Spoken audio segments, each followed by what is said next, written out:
still here. This is my second time recording this. Um, um, I know this is the final theory of Five Nights at Freddy's custom night Space series, and this holds a special place in my heart. And I have since 2004 I've loved this game, and it's a very place in my heart. And I'm sad to see it end, but I'll go see what's coming to the end. Let's get into it. Hi, I'm Masahiro Sakurai. Today I'd like to introduce you to the new Super Smash Bros. Game for the Nintendo Switch. Many fighters have appeared in the series. I'm sure you're all eager to find out who will be joining the roster this time. Please, take a look.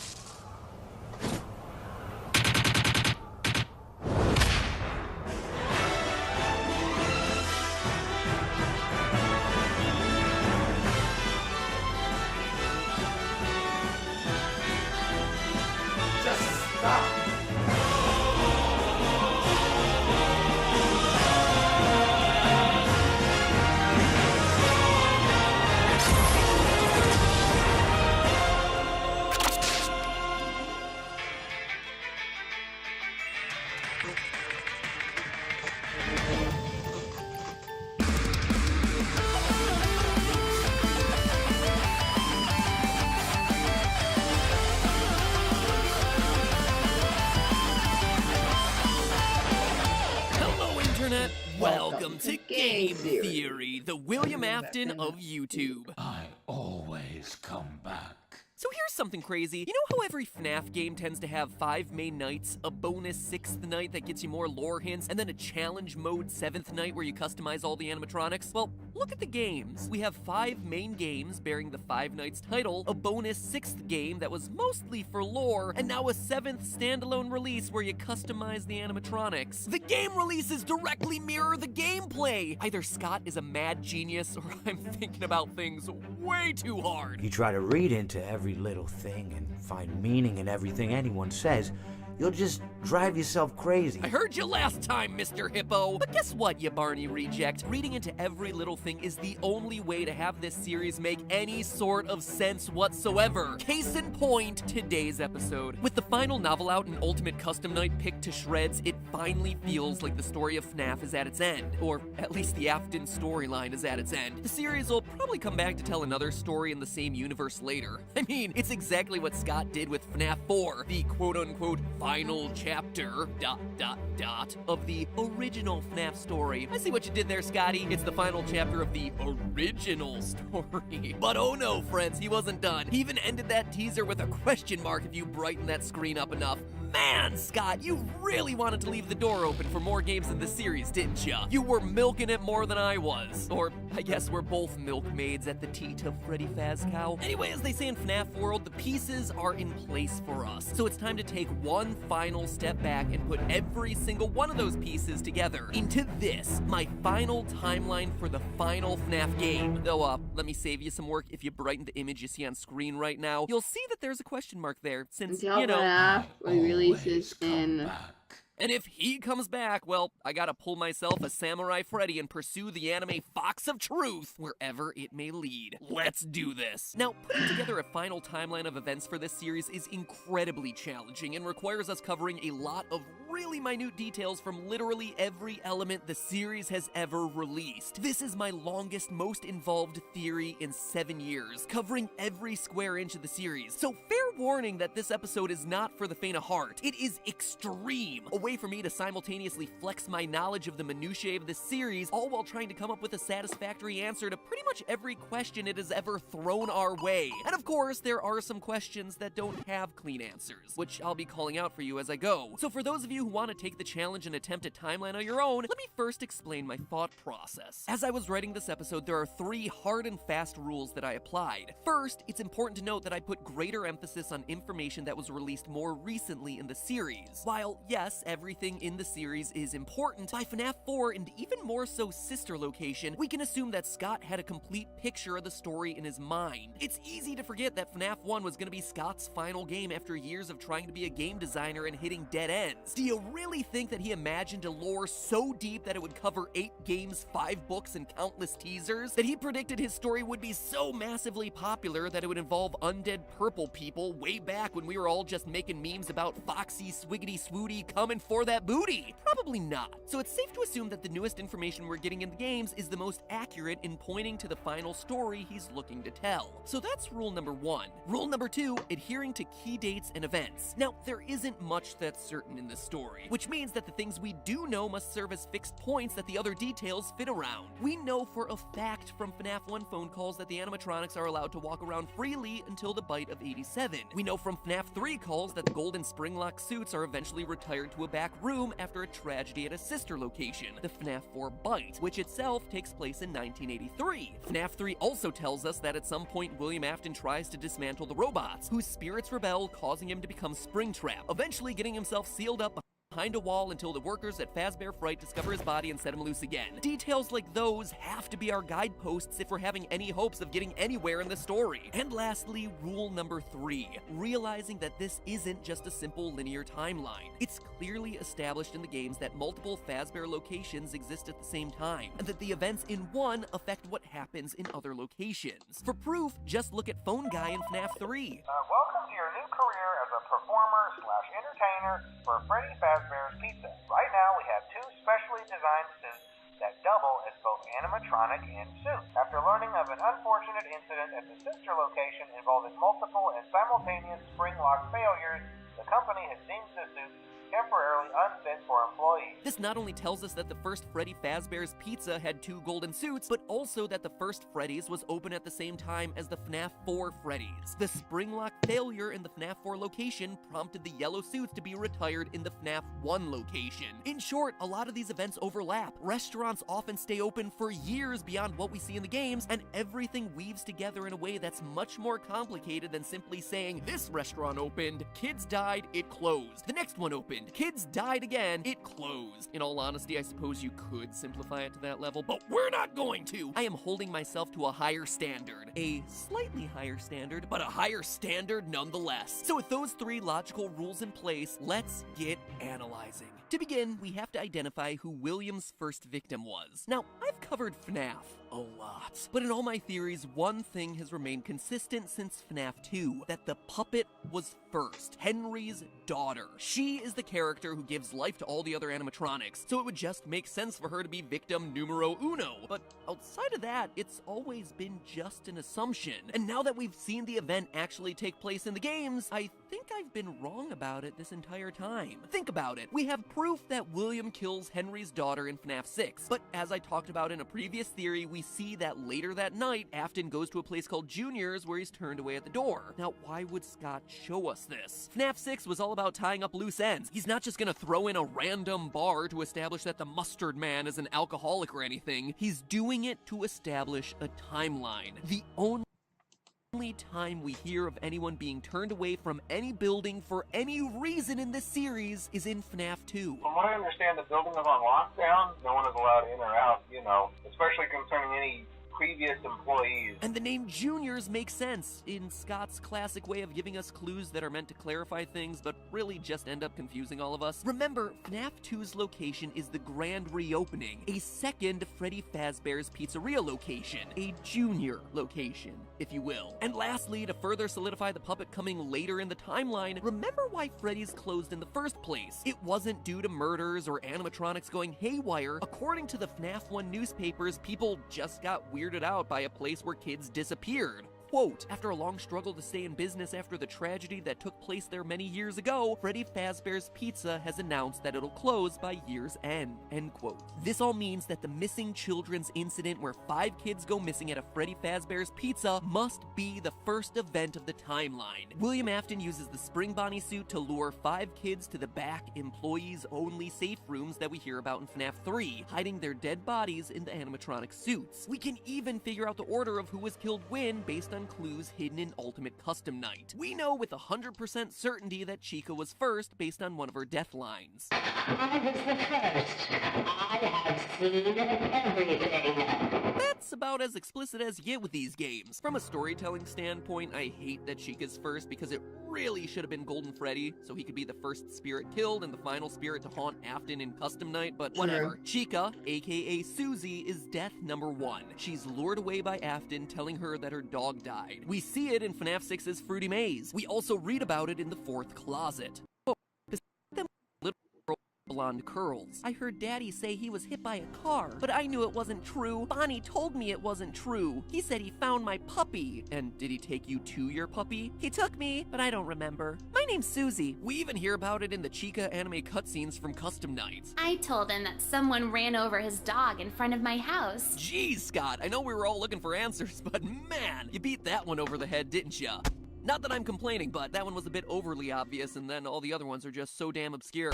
Just gotta find a better balance here, man. From there, we know that other kids get taken stuff suit. We know their names based on the gravestones at the end of FNAF 6. Gabriel, Fritz, Jeremy, and Grass. Hey, who are we to judge what other people name their kids? Probably some celebrity's kid. Oh, you must meet my children. This is Apple, Audio Science, and Grass. All joking aside, though, loyal theorists will remember this last grave given a lot trouble during a past theory. You see, this book, the FNAF Survival Logbook, holds a ton of reveals about the franchise, but they're all hidden in code. Some I was able to deduce, some left me stumped. But a few hours after releasing my video covering the book, the mystery was solved by the brilliant deduction of game theorist subreddit user DPowerful1. DPowerful1 used the numbers that I had found, 52, 39, 15, 7, 2, 10, 11, 8, and 11, and put them not into an alphabet grid for ciphers like I'd been doing, and like the book was clearly hinting towards, but instead put them into the word search of places. Using the numbers as coordinates in the word search, you could spell the name Cassidy, a name that must belong to Golden Freddy based on the repeated use of Golden Freddy's signature line of "It's me" throughout the book, the gravestone imagery which lines up with the 5th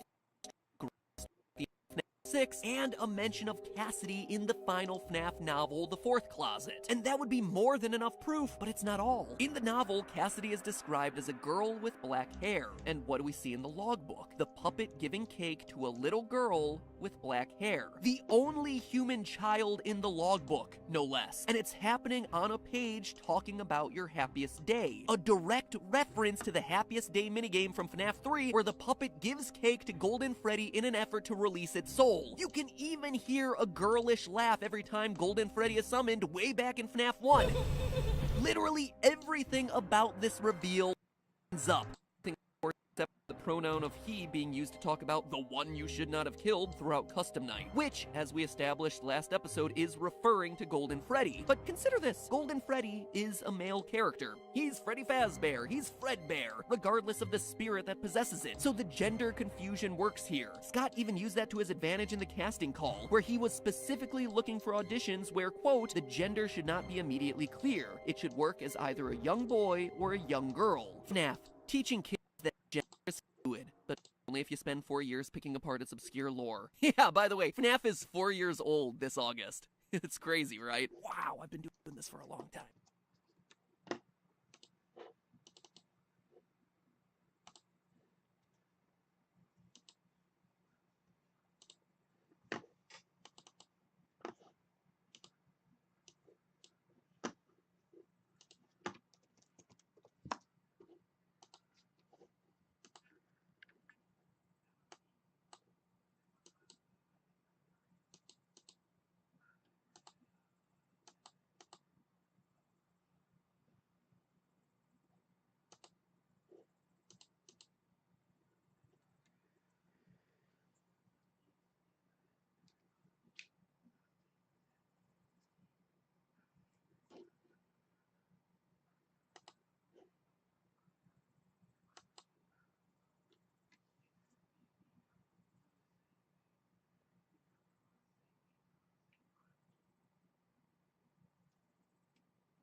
The last thing to say about Golden Freddy is proving that he gets possessed here, at the first Freddy Fazbear Pizza location rather than in FNAF 4 like most of us have assumed in the past. You see, in Ultimate Custom Night, you get an item called a Death Coin that can eliminate one animatronic from the game. But if you use it on Golden Freddy, you don't eliminate him from the game, you just get jump scared by Fredbear. And then hear some strange sounds. Oh!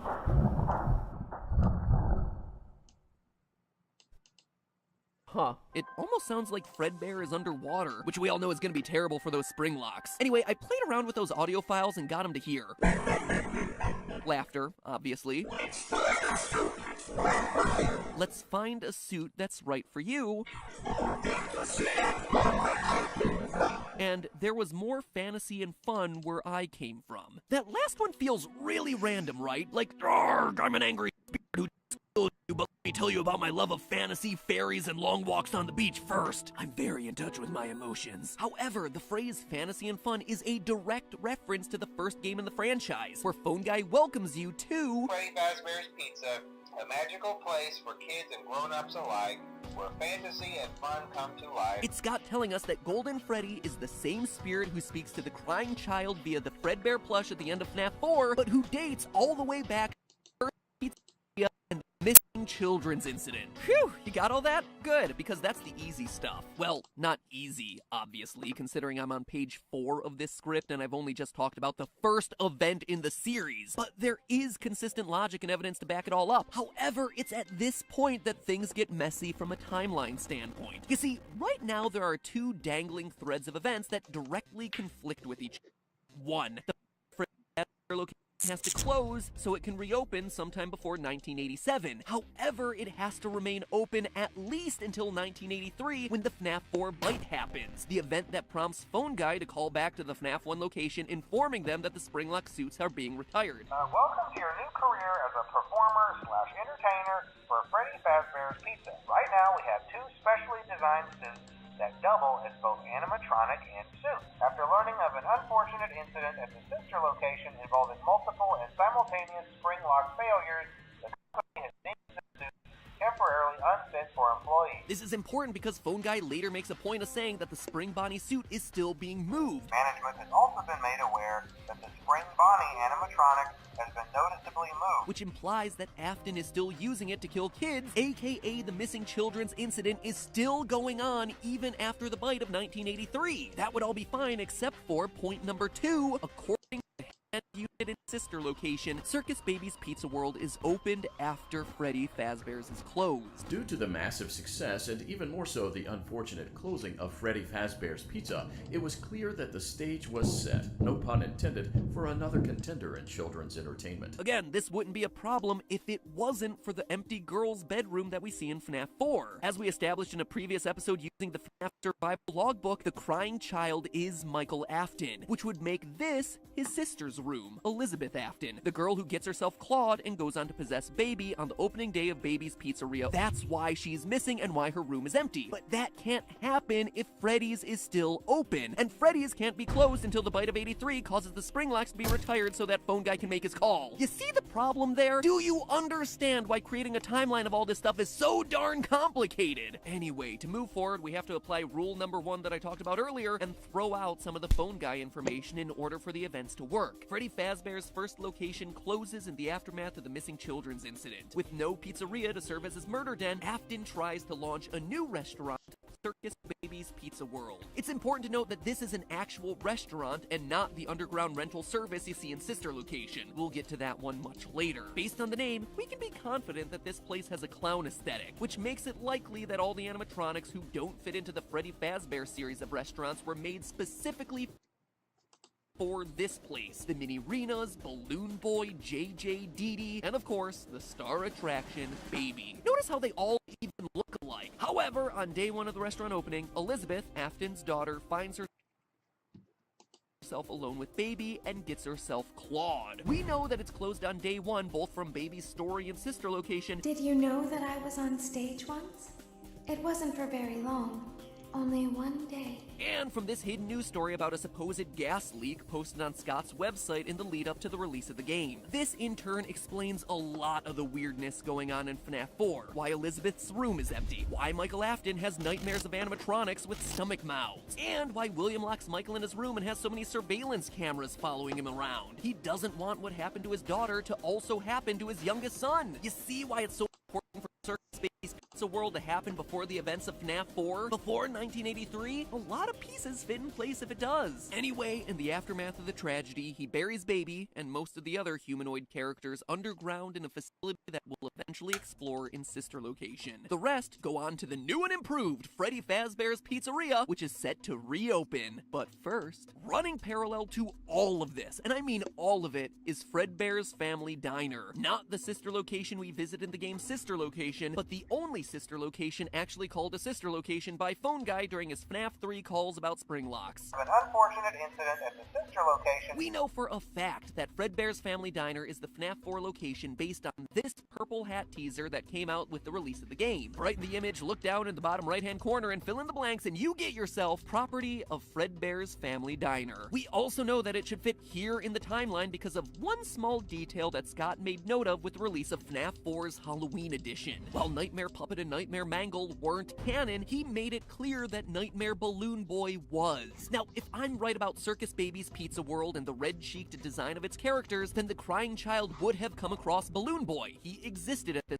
point in the timeline. But because both the puppet and Mangle don't exist until the FNAF 2 location, neither of them would be appearing in his nightmares. Therefore, not canon. Therefore, the timeline continues to make sense. So at this point, we know how the story goes. William is working there as what appears to be a suit technician. Michael Afton, aka the crying child, has witnessed his friends and maybe even his sister get killed. I mean, he's even locked in the supply closet with what appears to be the body of Golden Freddy. Safety is top priority at Freddy Fazbear's Pizza, which is why the classic suits are being retired to an appropriate location while being looked at by our technician. At the end of the week, at his birthday party, he gets shoved into Fredbear's mouth by his brother, and crunch! He dead, son! The spirits of his dead friends, all 5 of them, remind them that they're still here for him, and the whole incident goes down in history as the Bite of 83, based on both the TV Easter egg in FNAF 4 and the code in Sister Location's secret room. Oh, but again, it's here that we hit another little wrinkle. You see, in the FNAF survival logbook, it asks Michael whether his favorite ride was the carousel, a feature